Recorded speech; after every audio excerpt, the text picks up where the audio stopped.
হরে কৃষ্ণ। আপনাদের সবাইকে আমাদের এই চ্যানেলে সুস্বাগতম। আজকের অনুষ্ঠানে আমরা আলোচনা করব আসন্ন পবিত্রা রোপণী একাদশী সম্পর্কে। প্রথমে জেনে নেওয়া যাক এই একাদশীর ব্রত আমরা কবে পালন করব। 16ই আগস্ট 2024 শুক্রবার না 17ই আগস্ট 2024 শনিবার আমরা পবিত্রা রোপণী একাদশী ব্রত পালন করব 16ই আগস্ট 2024 অর্থাৎ শুক্রবার, আর বাংলার 31শে শ্রাবণ 1431 সাল।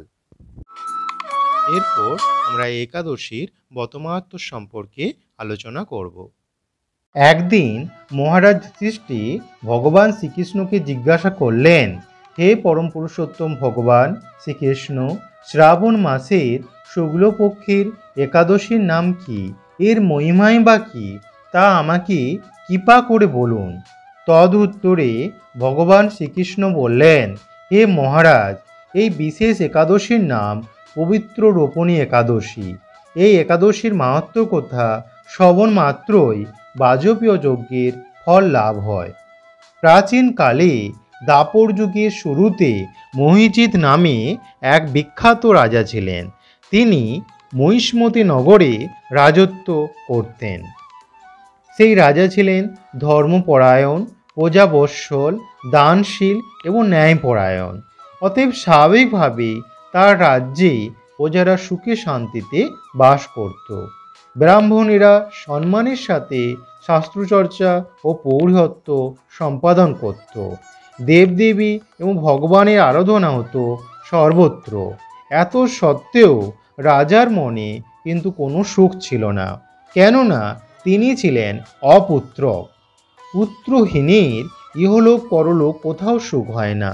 এইরূপ চিন্তা করতে করতে বহুদিন কেটে গেল, কিন্তু তবুও পুত্রমুখ দর্শনে রাজা বঞ্চিতই রইলেন। তিনি নিজেকে অত্যন্ত দুর্ভাগা মনে করে রাজা চিন্তাগ্রস্ত হলেন। প্রজাদের সামনে গিয়ে তিনি বলতে লাগলেন, হে প্রজাবৃন্দ, তোমরা শোনো, আমি এই জন্মে তো কোনো পাপ কাজ করিনি, অন্যায়ভাবেও আমার রাজকোষ বৃদ্ধি করিনি, ব্রাহ্মণ বা দেবতাদের সম্পদও কখনো গ্রহণ করিনি, উপরন্তু প্রজাদেরকে পুত্রদের মতো পালন করেছি, ধর্ম অনুযায়ী পৃথিবীর শাসন করেছি, দুষ্টদের যথানুরূপ দণ্ড দিয়েছি, সজ্জন ব্যক্তিদের যথাযোগ্য সম্মান করতে কোনো অবহেলা করিনি। তাই হে ব্রাহ্মণগণ, এই প্রকার ধর্মপদ অবলম্বন করা সত্ত্বেও কেনই বা আমার পুত্র লাভ হলো না, তা আপনারা কৃপা করে অনুসন্ধান করুন। রাজার এই প্রকার কাতর উক্তি শ্রবণে ব্যথিত রাজভক্ত পুরোহিত ব্রাহ্মণগণ রাজার মঙ্গলের জন্য গভীর বনে ত্রিকালজ্ঞ মুনিঋষিদের কাছে যেতে মনস্থ করলেন। বনের মধ্যে ঋষিদের আশ্রম সকল দেখতে দেখতে তারা এক মুনির সন্ধান পেলেন। তিনি দীর্ঘায়ু, নিরোগ, নিরাহারে ঘোর তপস্যায় মগ্ন ছিলেন। সর্বশাস্ত্র বিশারদ, ধর্মতত্ত্বজ্ঞ ও ত্রিকালজ্ঞ সেই মহামুনি লোমশ নামে পরিচিত। ব্রহ্মার এক কল্প অতিবাহিত হলে মুনিবরের গায়ের একটি লোম পরিত্যক্ত হতো। এই কারণে এই মহামুনির নাম লোমশ। তাকে দেখে সকলেই ধন্য হলেন। তারা পরস্পর বলতে লাগলেন যে আমাদের বহু জন্মের সৌভাগ্যের ফলে আজ আমরা এই মুনিবরের সাক্ষাৎ লাভ করলাম। তারপর ঋষিবর তাদের সম্বোধন করে বললেন, কি কারণে আপনারা এখানে এসেছেন এবং কেনই বা আমার এত প্রশংসা করছেন, তা স্পষ্ট করে বলুন। আপনাদের যাতে মঙ্গল হয় আমি নিশ্চয়ই তার চেষ্টা করব। ব্রাহ্মণেরা বললেন, হে ঋষিবর, আমরা যে উদ্দেশ্যে এখানে এসেছি আপনি তা কৃপা করে শুনুন। এই পৃথিবীতে আপনার মতো শ্রেষ্ঠ ব্যক্তি আর কোথাও নেই। মহিজিৎ নামে এক রাজা নিঃসন্তান হওয়ায় অতি দুঃখে দিন যাপন করছে। আমরা তার প্রজা, তিনি আমাদেরকে পুত্রের মতো পালন করেন, কিন্তু তিনি পুত্রহীন বলে আমরাও সবাই মর্মাহত। তার দুঃখ দূর করতে আমরা এই বনে প্রবেশ করেছি। হে ব্রাহ্মণ শ্রেষ্ঠ, রাজা যাতে পুত্রের মুখ দর্শন করতে পারে কৃপা করে তার কোনো উপায় আমাদের বলুন। তাদের কথা শুনে মুনিবর ধ্যানমগ্ন হলেন। কিছু সময় পরে রাজার পূর্ব জন্মবৃত্তান্ত বলতে লাগলেন। এই রাজা পূর্বজন্মে এক দরিদ্র বৈশ্য ছিলেন। একবার তিনি একটি অন্যায় কার্য করে ফেলেন।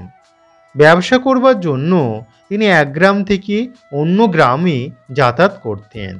এক সময় জ্যৈষ্ঠ মাসের শুক্লপক্ষের দশমীর দিনে কোথাও যাওয়ার পথে তিনি অত্যন্ত তৃষ্ণার্ত হয়ে পড়েন। গ্রামের প্রান্তে একটি জলাশয়ে তিনি দেখতে পান। সেখানে জলপানের জন্য যান। একটি গাভী ও তার বাছুর সেখানে জলপান করছিল। তাদেরকে তাড়িয়ে দিয়ে তিনি নিজেই জলপান করতে লাগলেন।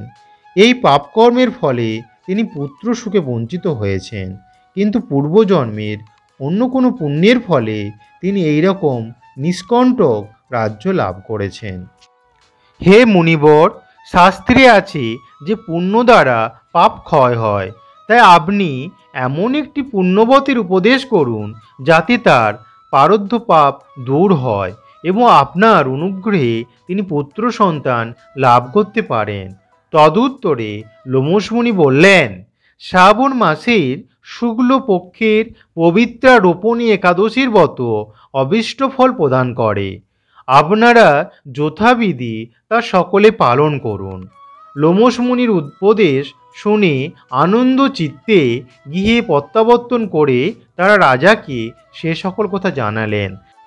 তারপর সকলে মিলে মুনির নির্দেশ অনুসারে ব্রত পালন করলেন। তাদের সকলের পুণ্যফল রাজাকে প্রদান করলেন। সেই পুণ্যর প্রভাবে রাজমহিষী গর্ভবতী হলেন। উপযুক্ত সময়ে বলিষ্ঠ সর্বাঙ্গ সুন্দর এক পুত্র সন্তানের জন্মদান করলেন। ভবিষ্যত্তর পুরাণে এই মাহাত্ম্য বর্ণিত রয়েছে। এই ব্রতমাহাত্ম্য যিনি পাঠ বা শ্রবণ করবেন তিনি সমস্ত পাপ থেকে মুক্ত হবেন এবং পুত্র সুখ ভোগ করে অবশেষে দিব্যধাম প্রাপ্ত হবেন। হরে কৃষ্ণ। এই ছিল পবিত্রা রোপণী একাদশীর ব্রতমাহাত্ম্য। একাদশী করলে আমাদের দশমীর দিন সংকল্প করতে হয়। সংকল্প মন্ত্রটি হচ্ছে, একাদশাং নিরাহারো স্থিহা ওহম অপেরোহনি ভক্ষামি পুণ্ডরীকাক্ষ শরণং মে ভাব্যাচ্যুত। অর্থাৎ, হে পুণ্ডরীকাক্ষ, হে অচ্যুত, আমি একাদশীতে উপবাসপূর্বক পরদিন আহার গ্রহণ করব। আপনি মোদীয় শরণাস্থান হন। এই মন্ত্র উচ্চারণপূর্বক সংকল্প বা শপথ ও প্রার্থনা করবেন এই বলে, হে ভগবান, হে শ্রীকৃষ্ণ, আমি যেন আপনার সেবায় এই একাদশী ব্রত পালন করতে সক্ষম হই, আমাকে সে শক্তি দিন। এই প্রার্থনা এই জানিয়ে প্রণাম নিবেদন করতে হবে। আর একাদশীর দিন আমাদের ব্রাহ্ম মুহূর্তে ঘুম থেকে উঠে প্রাতঃস্নান করে আমাদের ভগবানের মঙ্গল আরতি দেখিয়ে ভগবানের পূজা অর্চনা করতে হবে। যত বেশি সংখ্যক হরে কৃষ্ণ মহামন্ত্র জপ করা যায় ততই ভালো। ওই দিন আমাদের শাস্ত্রগ্রন্থ পাঠ করতে পারলে খুবই ভালো। আর তার পরের দিন আমাদের নির্দিষ্ট সময়ের মধ্যে পালন করতে হয়। আর ওই দিন সকাল সকাল ঘুম থেকে উঠে, অর্থাৎ ব্রাহ্ম মুহূর্তে ঘুম থেকে উঠে প্রাতঃকর্ম সেরে স্নান করে ভগবানের মঙ্গল আরতি দর্শন দেখিয়ে আর পারণ মন্ত্র বলে, পারণ মন্ত্রটা হচ্ছে অজ্ঞান তিমিরান্ধস্য বত নানেন কেশব ওষিদ সম্মুখ নাত জ্ঞানোদৃষ্টি পদভ্রব। এই পারণ মন্ত্রটি 3 বার বলে আর একাদশীর ঠিক পরের দিন আমাদের পারণ সম্পন্ন করতে হয়।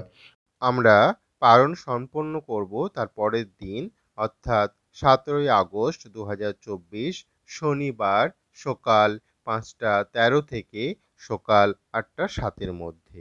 আমাদের একটা নির্দিষ্ট সময়ের মধ্যেই পারণ সম্পন্ন করতে হয়। আমরা যে পঞ্চশস্য বর্জন করেছিলাম তা ভগবানকে নিবেদন করে আর পঞ্চশস্যের কোনো একটা খাদ্য গ্রহণ করে আমরা একাদশীর ব্রত সম্পূর্ণ করব। আর ওই দিন ব্রাহ্মণকে ভোজন এবং উপযুক্ত দক্ষিণা দান করতে পারলে খুবই ভালো হয়। হরে কৃষ্ণ। এই ছিল আজকের ভিডিও। যদি আপনাদের এই ভিডিওটি ভালো লেগে থাকে তবে অবশ্যই লাইক, কমেন্ট এবং শেয়ার করতে ভুলবেন না এবং আমাদের চ্যানেলটিকে সাবস্ক্রাইব করে আমাদের পাশে থাকুন।